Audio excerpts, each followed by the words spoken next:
주신 말씀 구약성경 시편 103편 우리 2절 말씀 우리 한 절입니다. 함독하겠습니다. 같이 읽습니다. 시작.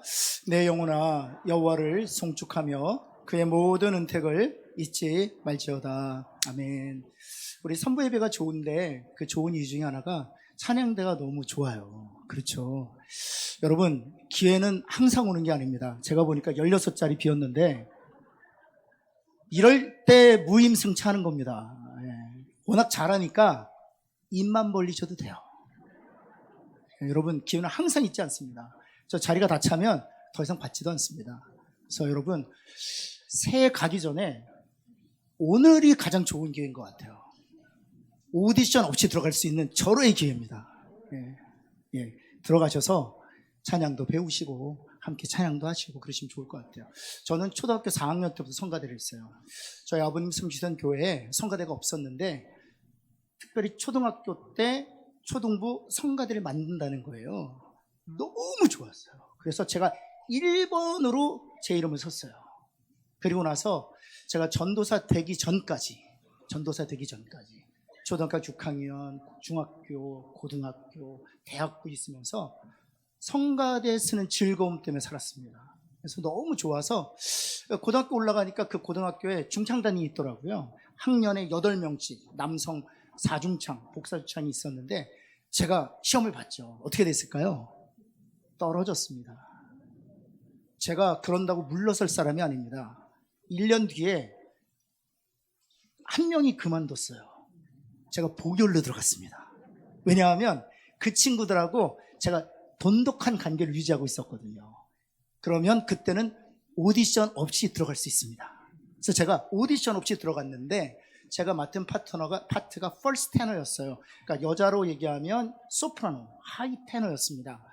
그런데 제 옆에 있는 짝이 노래를 너무 잘해요. 그래서 도레미파솔라시도잖아요.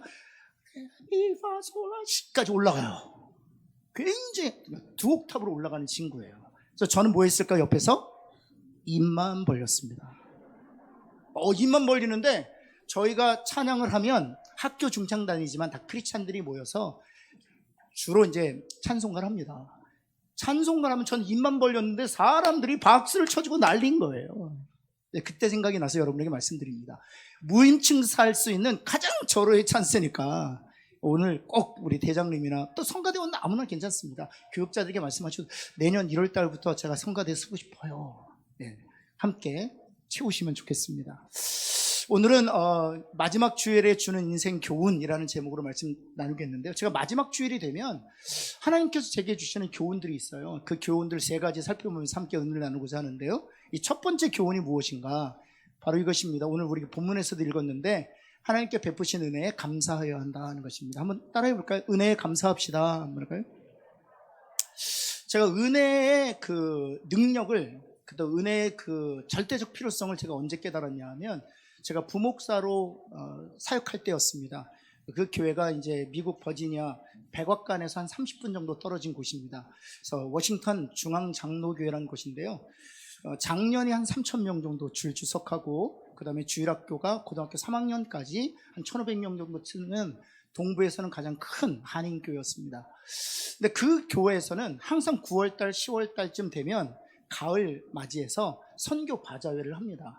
그래서 한 3주간 정도 진행되는데 3주간 동안 모금 액수가 한 10만 불 정도 되는데 한화로 따지면 1억 4천만 원 정도 돼요. 그래서 그것을 통해서 병원은 세우지 못하지만 클리닉도 세우고 학교 자그마한 클래스도 만들고 농기구도 보내고 또 닭도 사서 보내서 생계를 유지할 수 있도록 또 전도하는 도구로 선교하는 도구로 사용할 수 있도록 그 기금들을 사용합니다.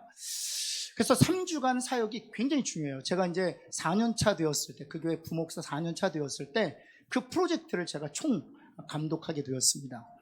2주 동안 잘 진행됐습니다. 어떤 사역을 하게 되냐 하면 목사님 우리 집에 피아노가 있는데 뭐 많이 안 쓰인 겁니다. 아이가 이제 대학교 졸업해서 이 피아노 처분하려고 하는데 누구 사갈 수 있는 사람 사가십시오. 그래서 아나바다 장터에 내어놔요. 그러면 교회로 가져오는 게 아니라 우리가 그거 살 수 있는 사람하고 매칭해주고 배달을 누가 하는 거예요? 교회가 하는 거예요. 남전대원들이 용단차 가져가서 A라는 성도집에서 B라는 성도집으로 배달해 주는 것입니다. 그리고 나머지 모든 이유는 선교 기금으로 하는 거죠. 피아노를 내놓으신 분이 1불도 가져가지 않아요. 1,000원도 가져가지 않아요. 다 선교비로 내는 것이죠. 뭐 세탁기도, 냉장고도, 뭐 자전거도 많습니다. 운동기구 역시 마찬가지입니다. 그 빨랫줄로 사용되어지는 것도 많잖아요. 그래서 그런 뭐 운동기구들 다 팝니다. 또 뿐만 아니라 여전도에서는 도시락을 배달해요. 그래서 사업장 하시는 분들이 우리 사업장에 10개 도시락을 2주 동안 보내주십시오. 또는 100개 도시락을 주문하시는 분도 있어요. 2주 동안 100개의 도시락을, 왜냐면 점심은 먹어야 되니까 그렇게 도시락 사용합니다. 그러다가 이제 마지막 한 3주 중에 2주 정도, 한 50% 정도의 기금이 모여지고요. 이제 마지막 주 토요일 날, 그동안 팔지 못했던 아나바다 또는 성도들이 이렇게 도네이션 해주신 것이 있어요. 의사들은 무료 진료권, 그러나 돈을 내고 사야 되는 것이죠. 미용사들은 뭐 커트부터 해서 파마 같은 경우에 이렇게 도네이션해서 상품권을 살 때도 30% 50% 디스카운트해서 살 수 있는데 전액은 다 선교 기금으로 내는 것입니다. 프로 골퍼들도 있었어요. 그럼 10번 레슨 하는데 한 50% 디스카운트하고 50%는 자기가 갖는 게 아니라 교회가 도네이션 하는 거죠. 그래서 상품권 판매장도 있고, 그 다음 음식 부스도 있어요. 그래서 그 바자회가 유명해져서 백인들도 오고, 남미에 있는 사람들도 오고, 흑인도 오고, 그래서 한국 음식을 경험해 볼 수 있는 좋은 기회이기도 합니다. 그래서 나머지 토요일 날 한 50% 정도의 기금을 이제 얻게 돼요. 그래서 이제 금요일 날 이제 텐트도 한 30통 정도 치고, 그 다음에 뭐 음식 부스하고 그런 아나바다 장터만 있으면 안 되잖아요. 그래서 시간마다 공연도 있습니다. 그래서 이제 한인사회 프로페셔널한 사람들, 악기 다루는 사람들, 중창단들, 또 태권도 선교회 초청해서, 또 부채춤 초청해서 시간마다 또 공연도 해요. 그런데 금요일날 저녁에 모든 설치가 다 끝낸 다음에 한 60명, 70명 자원봉사자, 집사님, 장로님, 권사님들과 더불어서 마치고 나서 야식을 먹고 함께 합심기도했어요. 내일 하나님께서 은혜 베풀어 주셔서 우리가 선교사님들 잘 돕도록 하나님 도와주세요. 기도하고, 또 마지막으로 뭘 위해서 기도해야 될까요? 일기를 위해서 기도해요. 비 오지 않도록 하나님 기도했습니다. 근데 그 기도가 딱 끝나니까 권사님이 목사님 큰일 났어요 그러는 거예요. 그래서 왜요? 그랬더니 아니나 다를까 장대비가 쏟아지는 거예요. 그래서 다시 모여서 기도했습니다. 내일 좋은 일기를 달라고. 그래서 집으로 갔는데 밤에 잠을 일 수 없는 거죠. 왜냐면 지붕을 때리는 그 장대 빗소리 때문에. 그러다가 새벽녘에 선뜻 선잠을 자게 되었는데 소스라치게 놀았어요. 혹시나 비가 안 그쳤는지 보고 싶어서. 그래서 창문을 열었더니 여전히 비가 오는 거예요. 그런데 그 비가 바뀌었어요. 장대비가 폭우로 바뀌었습니다. 이게 재밌어요. 기도하면 기도할수록 빗줄기가 더 세지는 거 있죠. 그래서 너무 걱정이 되는 거예요. 그래서 7시 정도 모여가지고 최종 점검하고, 그 다음에 제가 물었어요. 일주일 정도 연기할 수 있는지. 연기했더니 권사님들이 난리가 난 거예요. 목사님 사놓은 고기, 부친 전 다 상한다는 거예요. 잡채. 오늘 해야 된다는 거예요. 비를 맞으면서도 해야 된다는 거예요. 그래요. 합시다. 그리고 이제 다시 모여서 8시 반에 마지막 최종적 점검하고 기도했습니다. 그리고 9시 딱 되는 날 장이 탁 열리는데 정말 거짓말같이 9시가 되는데 폭우가 딱 그쳤습니다. 그리고 언제까지 계속됐냐? 6시에 장을 마쳤거든요. 6시 마치고 텐트 다 걷고 하니까 한 1시간 정도 걸렸어요. 마지막 텐트를 창고에 넣는 순간 폭우가 쏟아졌어요. 마치 어떤 느낌이었냐면, 하루 종일 어떤 날씨였냐면 비가 올 것 같은데 하나님이 그 물줄기를 탁 틀어막고 계시는 것 같아요. 근데 그 보자기를 탁 펼치니까 폭우가 쏟아지는 거죠. 그때 제가 배웠어요. 우리가 아무리 실력이 있고, 우리가 아무리 열심을 하고, 우리가 아무리 물질로 헌신한다고 해도 무엇이 없으면 허사다? 은혜가 없으면 허사예요. 제가 그때 깨달았어요. 여러분, 우리가 이 자리에 나와서 마지막 주일 하나님 앞에 예배 드릴 수 있는 것, 전적인 하나님의 은혜인 줄을 믿습니다. 여러분, 그러고 보면 성경에 여러분 시편 기자를 통해서 이렇게 말씀하고 계시는 거예요. 103편 2절 말씀 한번 볼까요? 우리 한번 같이 한번 읽겠습니다. 시작. 내 영혼아 여호와를 송축하며 그의 모든 은택을 잊지. 이걸 정확하게 번역하면 이렇습니다. 우리는 마땅히 하나님 앞에 예배 드려야 된다는 거예요. 하나님께 감사드려요. 우리의 영광을 하나님께 돌려야 된다는 것입니다. 왜냐하면 하나님께서 저와 여러분에게 무엇을 베푸셨기 때문에? 은택, 은혜를 베푸셨기 때문이라는 것입니다. 그런데 이 동사를 한번 보세요. 부정형이에요. 긍정형으로도 끝낼 수 있습니다. 여호와께서 베푸신 은혜를, 은택을 기억하라. 이렇게 긍정력으로 매짐할 수 있었어요. 그런데 여호와께서 베푸신 은택을 어찌하지 말라고요? 잊지 말라. 부정형으로 끝내요. 왜 그렇습니까? 하나님 저와 여러분을 아시는 거예요. 우리의 실력으로 산 줄 아는 거예요. 우리의 능력으로 산 줄 아는 거예요. 우리의 지혜와 경험, 노하우로 1년을 살았다고 생각하는 거예요. 우리의 열심과 우리의 선택으로 우리가 구원을 쟁취했다고 생각하는 거예요. 그래서 잊지 말라. 부정형으로 말씀하시는 거예요. 한 해 동안 구원의 은혜를 베푸시고 때를 따라 돕는 은혜를 베풀어 주셔서 우리를 도우시고 힘주시고 지금까지 인도하신 하나님께 베푸신 은혜를 기억하고 하나님께 찬송하는 저와 여러분 되기를 간절히 소원합니다. 그래서 사도 바울이 느지막한 때 이런 고백을 합니다. 고린도전서 15장 10절, 고린도 교회에 보내는 편지죠. 내가 나 된 것은 무엇 때문이라고요? 하나님의 은혜라고요. 모든 사도보다 수고했지만 그래서 얻게 된 열매도 무엇 때문이라고요? 하나님의 은혜 때문이라는 거예요. 여러분, 사도 바울이 맺은 열매를 한번 보세요. 이고니온이라는 곳에, 더베라는 곳에, 루스라는 곳에, 빌립보라는 곳에, 고린도라는 곳에, 에베소라는 곳에 교회 공동체가 세워집니다. 성경을 보면요, 로마서, 갈라디아서, 에베소서, 빌립보서, 디모데 전후서, 데살로니가 전후서 다 바울에 의해서 쓰여진 성경이에요. 그 많은 수고를 통해서 그런 열매를 받았지만 그 모든 열매 또한 누가 베푸신 은혜의 결과라는 거예요? 하나님 베푸신 은혜의 결과라는 거예요. 여러분, 그러고 보면 우리가 감사해야 될 것이 많지만 네 가지만 좀 말씀드리면, 첫 번째, 생명을 지켜주신 하나님께 감사해야 돼요. 생명을 지켜주신 은혜에 대해서 감사해야 돼요. 여러분, 시편 121편 우리 7절 말씀 우리 한번 같이 한번 읽어볼까요? 노란색으로 할랬던만 읽습니다. 시작.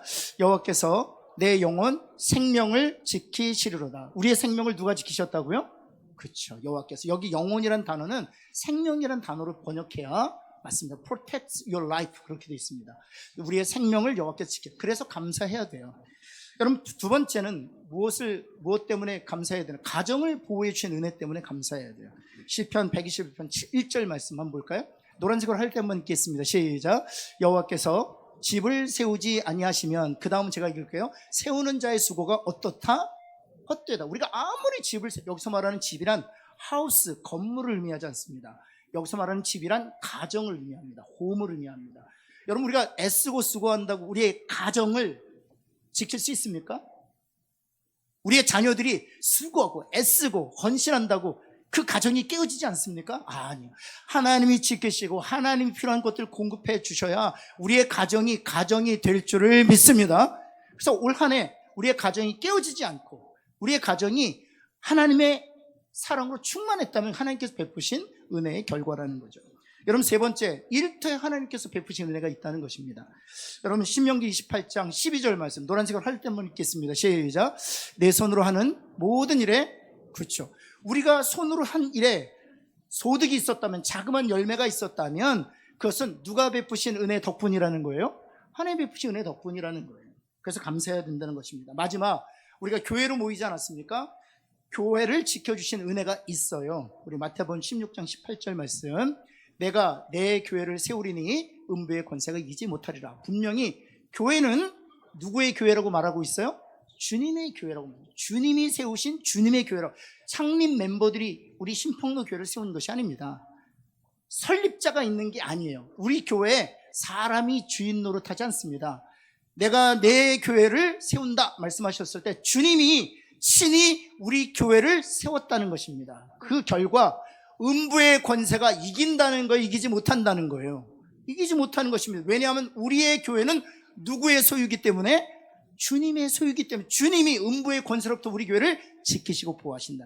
1년 동안 하나님께서 베푸신 은혜로 우리 교회가 성장하고 부흥한 줄을 믿습니다. 그래서 우리가 연말에 하나님의 은혜에 감사해. 생명을 지켜주셨고 우리의 가정을 평화롭게 하셨고, 더 나아가서 우리 일터에 자그마한 소득이지만 그 소득을 얻게 하셔서 우리로 하여금 생존하게 하셨고, 더 나아가서 교회 공동체가 이렇게 아름다운 공동체로 다투지 않고 갈등 없이 하나님의 사랑으로 충만할 수 있었던 것은 하나님 베푸신 은혜였다는 것입니다. 여러분, 두 번째, 이 마지막 주일에 또 배우게 되는 인생 교훈이 있어요. 인생의 마지막을 준비하며 살아야 된다. 옆에 있는 분에게 마지막 준비하며 삽시다 한번 할까요? 여러분 마지막 준비하며 살고 계십니까?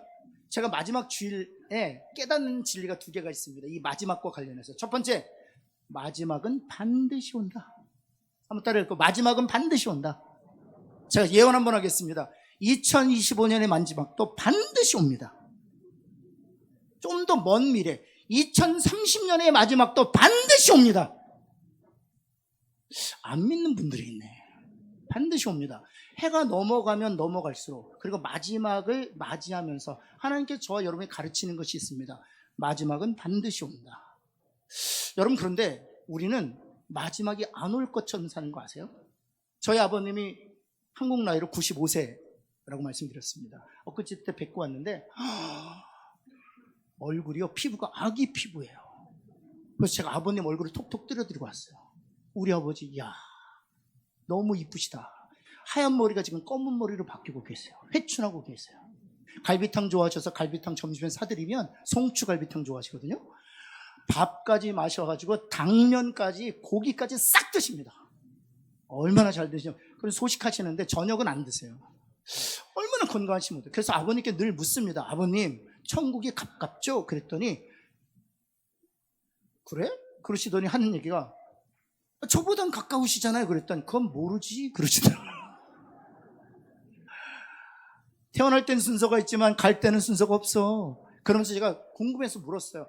아버지, 그 정도 연세가 되면 마지막이 올 것이라고 생각이 되세요? 그랬더니 아버님이 하시는 얘기가 마지막이 올 것 같지 않대요. 본인 60대, 90대 어르신들 보면 저분들은 천국이 얼마 머지않아서 마지막을 준비하며 살겠다 이 생각을 하셨대요. 그런데 본인이 95세가 됐는데 아직도 마지막이 좀 생각하지 않고 사신대요. 여러분 어떻습니까? 마지막을 염두에 두고 사십니까? 만약 우리가 마지막을 염두에 두고 살면 이렇게 못 살아요. 이렇게 안 삽니다. 그리스도의 복음을 굳게 붙들고 삽니다. 그리스도의 십자가로 말미암아 구원 얻어 멸망치 않고 영생을 얻는 복음에 반응하게 돼 있어요. 마지막에 마음을 붙들려 산다면. 그러나 그 복음에 전혀 관심 없이 사는 이유가 있다면 마지막을 염두에 두고 살지 않기 때문에. 그러나 해의 마지막 때 계속해서 우리에게 주시는 인생 교훈이 있는데 마지막은 반드시 온다는 겁니다. 두 번째는 뭔지 아세요? 갑자기 온다. 오늘 마지막 이 주일이 천천히 왔나요? 갑자기 왔나요? 갑자기 왔어요. 2025년도 이제 내년이면 생년 감사 예배인데요. 25년도 화살처럼 날아갈 겁니다. 그리고 갑자기 25년 마지막 주일을 드리게 될 겁니다. 그런데 우리의 인생의 마지막도 갑자기 온다는 겁니다. 여러분, 그래서 누가복음 16장 22절 말씀에 보면 부자와 나사로, 거지 나사로의 비유가 등장하는데 여기에 주인공은 부자입니다. 여러분 보시면 거지가 죽었어요. 그리고 누구도 죽었습니까? 부자도 죽습니다. 요즘에 나라가 혼란스럽지 않습니까? 다 죽습니다. 무슨 의미가 있습니까? 다 죽습니다. 한번 옆에 있는 분에게 너무 심각하게 하지 마세요. 웃으면서 너도 죽고 나도 죽는다 한번 할까요? 다 죽습니다. 다 죽습니다. 다 죽어요. 그런데 문제는 무엇인가? 마지막을 준비하며 사는 거지 나사로가 있고 마지막을 준비하지 못한 채 갑자기 죽음을 맞이한 부자가 있다는 거예요. 그래서 23절 말씀 볼까요? 준비하지 못한 거예요. 마지막이 영원한 줄 알고 준비하지 못한 거예요. 그 부자가 어디에서 고통받고 있었다? 음부에서, 지옥에서 고통받고 있었다는 것입니다. 그 고통이 무엇인가? 24절에 기록되어 있습니다. 불꽃 가운데에서 괴로워한다 이렇게 말씀하고 있는 거예요. 주님이 말씀하신 것이죠. 마지막을 준비하지 못한 사람들은 이와 같은 종말을 맞이하게 된다는 것입니다. 그래서 누가복음 12장에 보면 그런 마지막을 준비하지 않고 사는 자들에 대하여 하나님께서 이렇게 일갈하시는 거예요. 볼까요? 12장 말씀에 보면 하나님이 이르시되 어떤 자요? 어리석다 말씀하시는 거예요. 왜냐하면 오늘 밤에 내 영혼을 도로 찾는다면 너가 현재의 삶에서 쌓아놓은 그 모든 것이 무엇이 되겠느냐 하는 거예요. 허사다인 것입니다. nothing이라는 것입니다. 사랑하는 성도 여러분, 그러기에 우리는 마지막을 준비하며 살아야 되겠죠. 그래서 이 마지막 준비 없이 살아갔던 빌립보 간수장에게 사도 바울을 통해 하나님께서 이렇게 말씀하셨습니다. 사도행전 16장 31절에 같이 한번 읽을까요? 시작. 이르되 주 예수를 믿으라. 그리하면 너와 내 집이 구원을 받으리라. 예수 믿고 우리 자신과 우리의 가족들이 다 구원 얻어 마지막을 준비하며 사는, 그래서 마지막이 갑자기 온다 할지라도 두려워하지 아니하고 당당하게 주님처럼 그 죽음을 맞이하고 주님이 가셨던 것처럼 부활하여 하나님의 나라에 들어가 영원한 안식을 하나님의 언약과 약속대로 받아 누리는 저와 여러분 되기를 예수 그리스도는 다시 한번 축원합니다. 마지막 세 번째요. 잘 살아야 돼요. 그러나 현재를 잘 살아야 돼요. 이 마지막만 소망을 가지고 사는 사람들 중에 현재를 무시하는 분들이 있어요. 데살로니가 교회 성도들이 그러했습니다. 마지막이 있다고 하니까 학교도 안 다녀요. 일도 안 해요. 왜냐하면 마지막인데 뭘. 그런데 성경은요, 그 균형을 잡으라고 말씀. 현재도 잘 사셔야 돼요. 옆에 있는 분에게 잘 삽시다 한번 할까요? 근데 중요한 것은 마지막에 소망을 가진 사람들이 현재의 시간을 알차게 보냐. 예를 들면 이런 것입니다. 시험을 언제 본다는 거예요. 근데 그 시험 날짜를 마음에 둔 사람은요, 오늘 열심히 공부합니다. 근데 그 시험 날짜에 전혀 상관없어 맨날 게임만 합니다. 그러다 갑자기 시험을 마주하면서 초치기 하는 거죠. 모르시는구나. 초치기. 네. 그러면서 시험 망치고 또 후회하는 거예요. 근데 마지막이 있다는 사실, 그리고 그것이 갑자기 온다고 아는 사람들은 현재의 삶을 1분 1초를 아껴가며 살아요.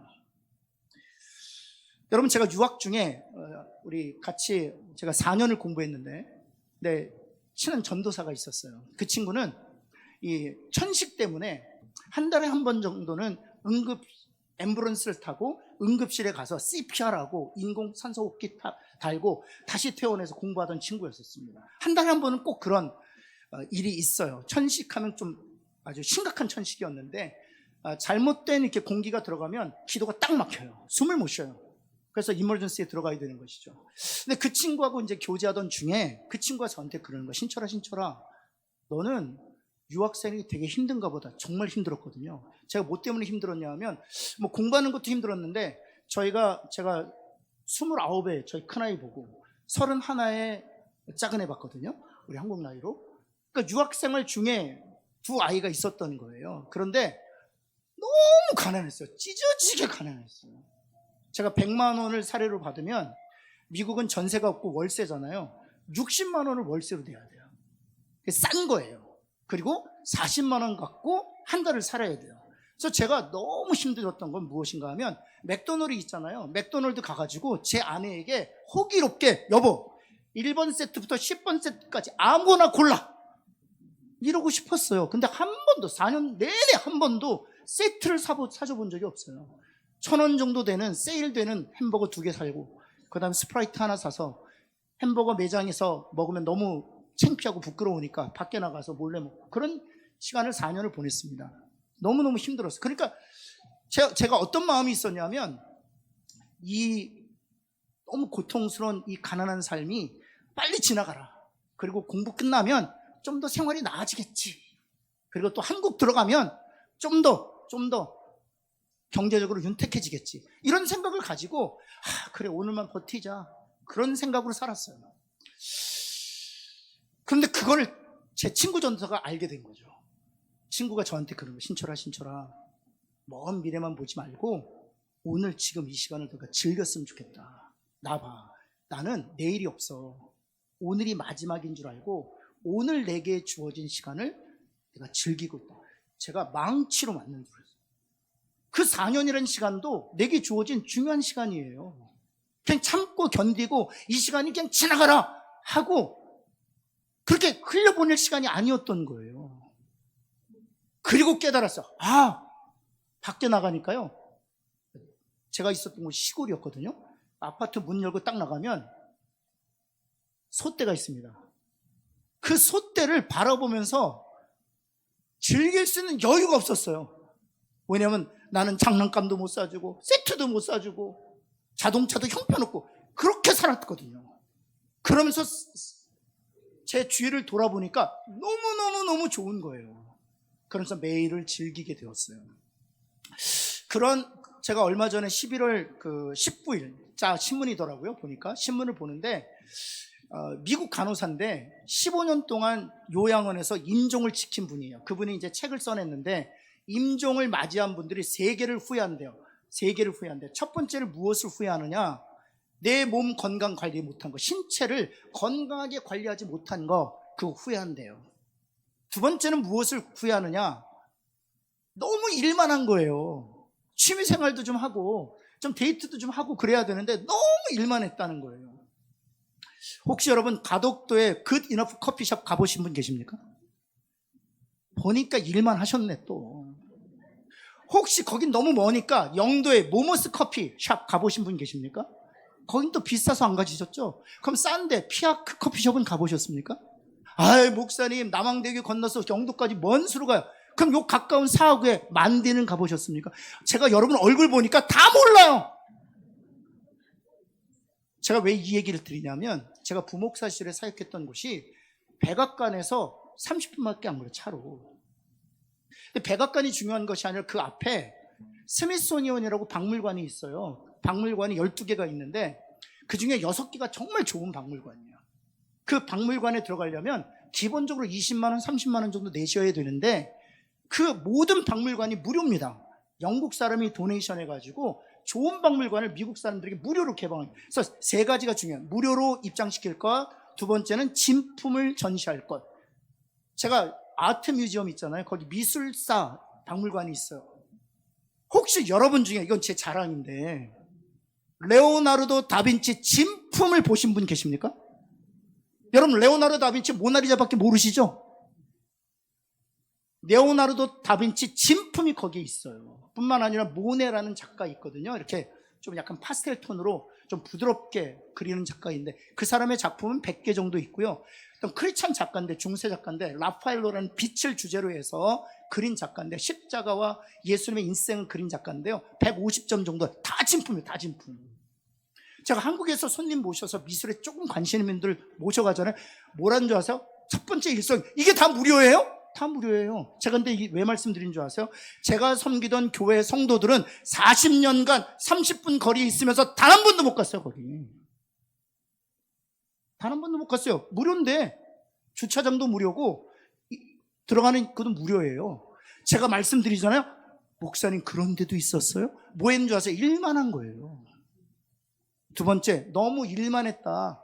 그리고 진짜 취미생활 없이 내 인생을 즐기지 못했다. 후회한답니다. 마지막 3번째는 무엇을 후회할까요? 그렇죠. 인간관계, 깨어지는 것. 내가 왜 질투했지? 내가 그렇게 원한을 품고 살았지? 내가 왜 용서하지 못했지? 인간관계에 대해 후회한대요. 그래서 제가 이 3가지를 가지고, 아니 말씀에서도 그렇게 가르치고 있나? 우리 인생을 즐기라고 말씀에서 말하고 있나? 내 몸을 건강하게 유지하라고 말씀에 있나? 제가 찾아봤어요. 그럼 한번 볼까요? 첫 번째, 신체를 건강하게 유지하는 것 한번 볼까요? 에베소서 5장 29절 말씀이에요. 노란색으로 하이텐만 같이 읽겠습니다. 시작. 이게 자기 육체를 미워하지 말라는 게 뭡니까? 바로 이런 거예요. 제가 어떻게 제 육체를 미워했냐면, 아이고 키는 난쟁이 똥자루만 해가지고 제 별명이 츠샤와 멍구추단이라고 말씀드렸어요. 와이셔츠 단축구멍. 눈이 너무 작아서, 그래도 이거는 좀 고급진 별명이었어요. 웃음과 함께 사라지다. 고급진 별명이었죠. 뿐만 아닙니다. 제가 돼지거든요. 평생을 돼지로 살았어요. 근데 좀 빠르다고 친구들이 나르는 돼지, 이런 비하서 정말 자기 육체를 미워하죠. 왜 내 몸은 장동건처럼 태어나지 않았을까, 뭐 이런. 늘 그러더라고요. 저희 아들들이, 아빠는 우리 남자들의 평균키를 갉아먹고 있어, 뭐 이런 소리나 듣고 살잖아요. 자기 육체를 미워하지 말라는 거. 계속 이 말씀이 되게 중요한데 다시 한번 볼까요? 에베소 5장 29절. 자기 육체를 미워하지 말고 오직 양육하고 보호하라는 거. 자기 육체를. 그 다음이 중요해요. 같이 한번 읽어볼까요? 시작. 무엇처럼 하라고요? 내 몸을 돌보는데, 내 육체를 돌보는데 무엇처럼 하라고요? 교회가, 그리스도께서 교회를 양육하고 보호하고 사랑해 준 것처럼 하라는 거예요. 교회를 위해서 생명을 내어준 것처럼 내 몸과 내 육체를 아끼고 존중하고 사랑하는 거예요. 여러분, 하나님께서 저와 여러분에게 주신 육체를, 이 몸을 사랑하고 그리스도가 교회하듯 아끼고 존중히 여기시기를 예수 그리스도는 축원합니다. 그래서 제가 몇 가지 찾아봤는데요. 이런 것입니다. 정신이 먼저라고 말하지 마라. 한번 따라해보세요. 정신이 먼저라고 말하지 마라. 이런 얘기 하잖아요. 정신이 중요한 거야. 육체는 아무것도 아니에요. 정신과 육체는 균형을 맞춰야 돼요. 건강한 육체에 건강한 정신이 깃들게 돼 있습니다. 그래서 우리 자녀들이 조금 힘들면 아이고 정신이 문제야 이러지 않습니까? 아니에요. 육체가 건강해야 정신도 건강하고 정신이 건강해야 육체 균형을 맞춰야 돼요. 두 번째, 일찍 자고 일어나라 이것입니다. 세 번째는 요건 따라 읽고 다이어트는 몸무게를 줄이는 게 아니다. 한번 할까요? 다이어트는 몸무게를 줄이는 게 아니다. 이거는 식습관을 개선하는 거고 그 결과로 몸무게가 줄어드는 거죠. 여러분 바쁠수록 운동하라. 의사에게만 몸을 맡기지 말고 몸에 대해 공부하라. 제가 얼마 전에 신문 봤는데요. 어른들만 병원을 자주 찾는 게 아니에요. 그 건강보험관리공단에서 통계 자료가 나왔는데요. 30대 남성이요 1년에 450번 병원을 갔습니다. 그래서 어떻게 1년에 450번 병원을 갔느냐 했더니 주말은 병원 쇼핑을 합니다. 아침에 안과, 점심에 내과, 저녁에 이비인후과. 그래서 일요일도 5개 쇼핑을 해요. 왜냐하면 5,000원씩만 내면 병원에서 다 치료고. 그러니까 진탕 술 마시고 주말에 자기 몸을 싹 리셋하고 다시 또 그러는 거예요. 그래서 병원에 자신의 몸을 맡긴다. 근데 대부분 어떤 조언을 하느냐? 의사에게만 맡기지 말고 몸에 대해서 연구하라, 배워라, 학습하라 하는 것이죠. 소식하라. 저희 아버님이 이렇게 오랫동안 건강을 유지하는 건 소식하는 것 때문입니다. 의도적으로 많이 웃어라. 저도 오늘 아침에 제 거울 보고 야, 그놈 신기하게 생겼다. 웃었어요. 웃으면 정말 웃겨요. 그게 엔돌핀을 돌게 한다는 거죠. 그 다음 중요한 게 있어요. 따라해볼까요? 쉬는 것도 능력이다. 진짜 능력입니다. 어떤 분들은 쉬는 것 불안해서 못 쉬어요. 보니까 게을러. 기본적으로 게을러. 일도 안 해. 그러면서 불안해해. 그것도 신기하죠? 너무 게을러요. 일하고 싶어 하지 않아요. 그래서 빈둥빈둥 놀아요. 그러면서 일하지 않는 자신을 보면 또 불안해요. 여러분 쉬는 것도 그래서 능력이에요. 마지막으로 묵상하라 하는 겁니다. 이 묵상은 성경 말씀 묵상하라는 게 아니에요. 이 묵상이라는 것은 무엇인가 하면 내 삶을 반추하라는, 내가 어디에서 왔고 어디로 가는지 반추하라는 것입니다. 이것이 신체를 건강히 유지하는 비결이죠. 두 번째 무엇인가 하면 인생을 건강하게 쓸 겁니다. 이게 성경적일까요? 한번 보시겠습니다. 전도서 3장 13절 말씀 볼까요? 노란색으로 하이라이트만 같이 읽겠습니다. 시작. 사람마다 먹고 마시는 것과 수고함으로 낙을 누리는 그것이 누구 선물이라고요? 먹는 것도 누구 선물이라고요? 하나님의 선물. 마시는 것도 누구 선물이라고요? 수고하여 그 열매로 기쁨을 누리는 것도 누구의 선물이라고요? 하나님의 선물이라고요. 그래서 8장, 전도서 8장에서 하나님 이렇게 말씀하시는 거. 모든 하나님의 백성들의 권면하십니다. 노란색으로 할 때만 같이 읽겠습니다. 시작. 그래서 사람은 그래요. 하나님의 말씀이에요. 옆에 있는 분에게 인생을 즐기십시오 말할까요? 혹시 여러분들의 중에 목사님 저는 우리 아이들과 사직구장에 가서 롯데 야구 게임 한 번 봤습니다 하시는 분 눈을 깜빡깜빡 거려 주시겠어요? 제가 보면 단 한 번도 안 갔어요. 단 한 번. 단 한 번도 안 갔어요. 아내가 가덕도 그 이너프 커피 목사님 좋다는데 가자. 커피 믹스면 되지. 뭘 가덕독지니까 가. 한 낭만을 모르는 인간 같으니라고. 누가 커피 마시러 가재요? 데이트하러 가자는 거지. 여러분 아무것도 안 하셔도 돼요. 같이 옆에 앉아 있어주기만 하셔도 아내가 너무 행복해. 할렐루야. 네. 그 다음 계속해서 볼까요? 전도서 8장 15 인생을 즐겨라 이렇게 말씀하시고 나서 뭐라고 말씀하시느냐. 그 다음 노란색으로 하실 때 한번 같이 읽겠습니다. 시작. 이런 즐거움은 이 세상에서 하나님이 주신 삶을 사는 동안 어찌 해야 된다? 하나님이 저와 여러분에게 인생을 선물로 주셨는데 그 인생 속에서 이 즐거움을 어찌 해야 된다? 찾아야 된다. 오늘 당장 저녁 가덕도 가시기 바랍니다. 멋이면 영도 가십시오. 아니면 가까운데 만디라도 가십시오. 그래서 인생을 우리의 주신 선물 중에 찾으시기 바랍니다. 여러분 세 번째, 좋은 인간관계를 가지는 겁니다. 좋은 인간관계를 가지는 것. 여러분 마태복음 7장 12절에 주님께서 이렇게 말씀하셨습니다. 같이 한번 읽을까요? 노란색으로 할 때 한번 읽으면 됩니다. 시작. 대접을 받은 대로 이 인간관계를 말해요. 대접을 받고자 하는 대로 대접하라는 것입니다. 대접을 받고자 하는 대로. 제가 일전에 한번 우리 어린이 주일날 제가 또 어버이 주일날 말씀드렸는데, 이런 가정이 있다는 거예요. 실제로 이게 뭐 유머인지 실제로 있는지 잘 모르겠어요. 그 부모님 방에 들어가는 그 방문에 뭐라고 써 있냐면, 성경 구절이 이렇게 써 있어요. 예배소서 6장 1절 2절 말씀 이렇게 써 있어요. 내 부모를 어찌하라? 공경하라. 그래서 자녀들이 방에 들어갈 때마다 그 본문을 보는 거예요. 아, 부모님을 공경하라. 하루는 그 다음날 그 자녀가 지 방문에도 써놨어요. 뭐라고 써놨냐? 에베소 6장 3절 말씀이거든요. 자녀를 노엽게 하지 마라. 그래서 부모가 들어가면서 뭐 읽으라고요? 그래서 이게 어떻게 되냐? 이게 거꾸로 달려야 돼요. 부모 방에 에베소 6장 3절 자녀를 노엽게 하지 말라. 그러니까 부모가 읽어야 되는 거예요. 그럼 자녀들은 그 앞에 내 부모를 공경하라. 이 말씀을 읽어야 되는 거죠. 내가 대접을 받고자 하는 대로 대접해 줘야 되는 거예요. 여러분, 여기 비즈니스 하시면서 주인 되시죠? 여러분, 일꾼에게 주인의 마음으로 일하라고 하지 마세요. 한번 따라해보세요. 그들은 주인이 아니다. 주인이 아니에요. 왜 주인이 아닌데 자꾸 주인의 마음을 가지라고 하세요? 그러려면 딱 하나 있습니다. 주인과 동등된 임금을 지불하십시오. 이게 왜 그러냐? 대접을 받고자 하는데 대접하라는 것입니다. 그러면 관계가 좋아져요. 골로새서 2장 12절 13절 말씀 볼까요? 여기에 보면 5가지 성품이 있어요. 긍휼, 자비, 겸손, 온유, 오래 참음. 하나님이 저와 여러분에게 기대하시는 성품이에요. 근데 그 다음이 중요해요. 불만이 있거든 용서하고 용납하는. 이게 무슨 관계가 있을까요? 앞에 5가지 성품과 두 번에 내 남편한테 불만이 있어요. 내 아내한테 불만이 있어요. 함께 일하는 일꾼에게 불만이 있어요. 근데 용서하고 용납하래요. 이 앞에 5가지 성품과 뒤에 불만이 있는 사람에게 용서하고 용납하는 무슨 관계가 있습니까? 이어지는 것을 보면은요, 긍휼과 자비와 겸손과 온유와 오래 참음을 어찌하라?